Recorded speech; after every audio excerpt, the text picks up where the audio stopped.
Hymnbooks, by Jim McKendrick.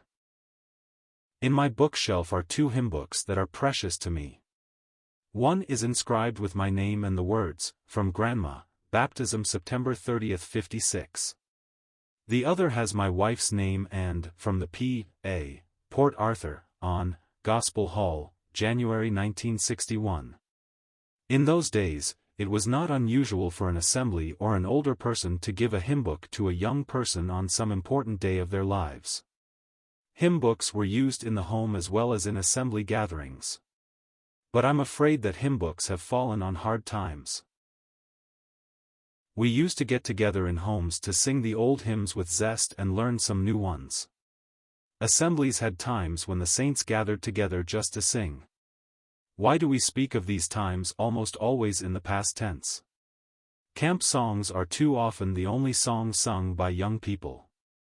I'm not against camp songs, at least not some of them, but if we don't pass on the heritage of hymns we have received, we do our young people an injustice, and the church will suffer a great loss.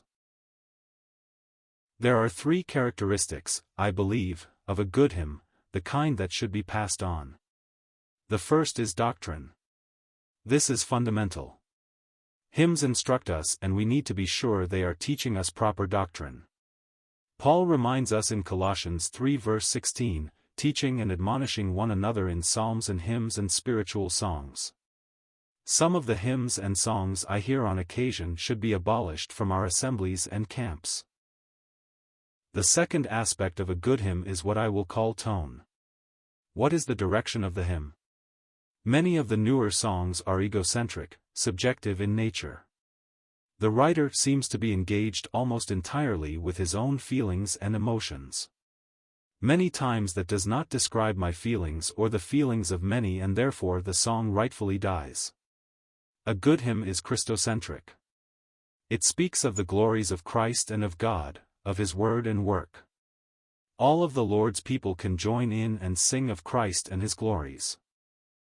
The third element of a good hymn is the music. The melody needs to be something that all of us can sing easily. The harmony and rhythm of the hymn should be pleasing and fitting to the mood of the song. When all 3 of these aspects come together in one hymn, it will last and be used by the church for many years. You will note the ones we sing that have been written years ago meet these 3 criteria. These are the kind of hymns that should be passed along to our children. They teach proper doctrine, they glorify the Lord, and they are good to sing. We have some good hymnbooks at our elbow. Hymns of Truth and Praise, with its wide selection of worship as well as gospel hymns, is well known and lives up to its title. Hymns of Worship and Remembrance is an excellent collection of worshipful hymns. Its only problem is its brevity. Another 150 hymns could have been added to our benefit. Believer's Hymnbook and Hymns for the Little Flock have lost favor with many of late, but are probably the finest collections of worship and praise hymns that have ever been compiled. You can learn each hymn from cover to cover and not be ashamed of the content. Can you say as much for the hymnbook you are presently using? May this year be the year that a revival of hymn singing is begun in your assembly and in your home. You will be enriched by it and God will enjoy it. I will praise the name of God with a song. This also shall please the Lord better than an ox or bullock that hath horns and hoofs. Psalm 69 verses 30 to 31.